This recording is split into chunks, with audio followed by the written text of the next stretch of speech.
Hi guys, Martin88 here and welcome back to another FIFA 22 video. Welcome back to the latest instalment of Custom Tactics. Today we're going to be looking at the 4-4-2. Tactics are brought to you from Burnley's esports player Josh 9, who is a very close friend of the channel. Please go into the description and the pinned comment and go and give him some love on his socials. So, before we get into the 4-4-2, I just want to say to you guys that there's two other videos I want to draw your attention to. One is the all-out attack 4-2-4 video that we did, which is if you're chasing a goal when you're one goal behind with 20 minutes to go, okay? I'm going to put that in the description and the pinned comment. Go and check that out if you haven't already. Also, I know that some of you will be playing squad battles over Team of the Season for that guaranteed TOTS card. If you do or do not know, I'm probably one of the best squad battles players in the world, and I have got a lot of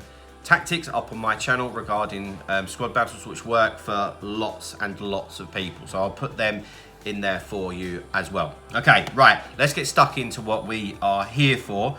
We have got Bundesliga Team of the Season coming up.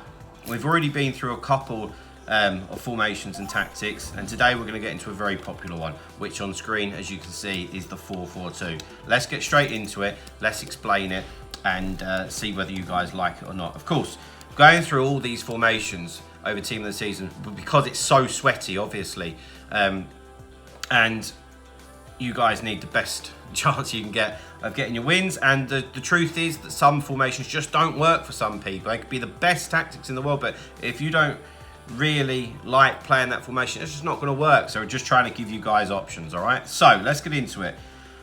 Defensive style balance, this is going to be a recurring theme, right? 4-4-2 along with 4-2-3-1 is what it says on the tin. It is a very, very, very balanced formation. Okay, so if you would consider yourself quite neutral in a way, you don't like to go gun-ho all out attack, equally you're not really timid and want to just sit behind the ball the whole time, this is a good formation and good tactic for you, basically. So yeah, defensive style balanced, because we want the best of we just want to have the best of both worlds, basically. If we want to press a bit, we will do second man press, something like that. If not, then we can sit off. Width 40. Always realistically, we've got defensive width 40, so we want to stay nice and compact, nice and narrow. Defensive depth is 50. Again, that's very neutral, very balanced.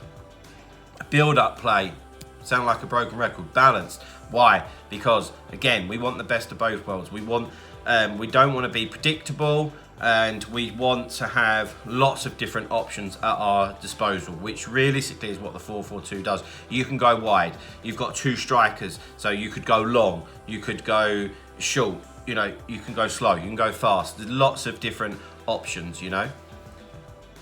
So, chance creation is direct passing, and that is the best chance creation tactic by none.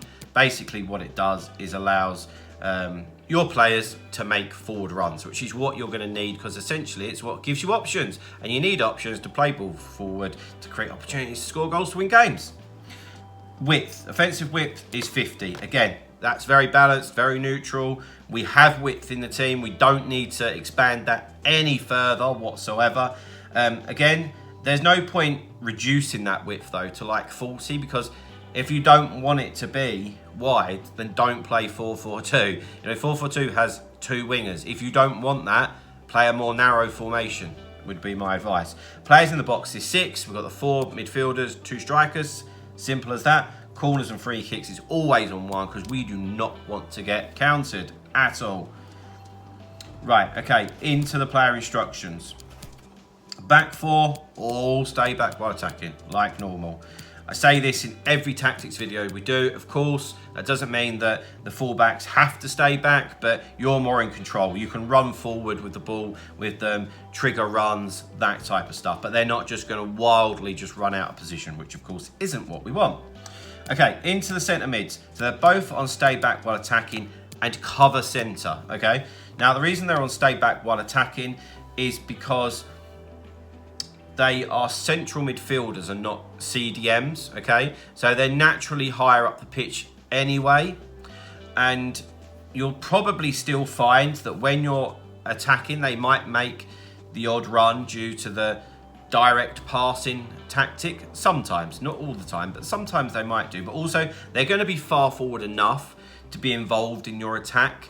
You know, they will be there as a pivot to come back to, and then you've still got your 2 wingers and your 2 strikers to really go and do the damage. Because if they were both on balance and they both went forward and you got countered, you've just got to the biggest hole you've ever seen in your life in the middle of the pitch, which is not going to be easy to defend. Okay, so stay back while attacking and cover centre. We don't want them going out wide, so it's important that you change that. Default, it's cover wing. That's not what we want. Okay, right, out wide, they're on comeback on defence, and that is because when we're defending, we need them behind the ball, is the truth, okay? When we're attacking, they will go forward, and because of the direct passing tactic that we've got, means that they will stretch the opposition. We're going to be running them with the ball with them a lot, and yeah, they will get involved in the attack a lot. Of course, helps if you've got quick wingers, that's ideal, and yeah, that will provide you the width and hopefully get involved in goal scoring opportunities. Okay, up top now, having the 2 strikers is really good. I personally like that online, and you can mix it up a bit. Okay, so like in real life, you know, like they say, oh, the good old-fashioned 4-4-2, rah rah rah, you know, you would have one that drops deep, one that goes longer. Well, that's kind of what we're looking to achieve here, because like we said, we don't want to be predictable. Okay, so we want different options. So if one of the strikers is just left alone in terms of his instructions, he will come short and just be there as an option. And the other one in this instance would be Eusebio, is on getting behind. That means that he's going to try and stretch the defence, and yeah, just keeps your opponent guessing basically. They are also on comeback on defence as well, just so that when we are defending our goal, we have got a lot of players behind the ball to try and make it difficult for the opponent to score. Guys, there we go. They're the tactics. They're your 4-4-2 tactics. Hope you like them. Any comments at all, get down below and ask away. It's absolutely fine. And yeah, hope they work for you. Hope you get a lot of wins from them. We are going to be looking at the narrow 4-1-2-1-2 on Friday. Yeah, that's right. Sorry, I just had a moment then to think about it as a different option. And yeah, that's where we'll leave it. Please drop a like on the video, subscribe to the channel if you haven't already, and I will see you guys later. See you later, guys. Bye-bye.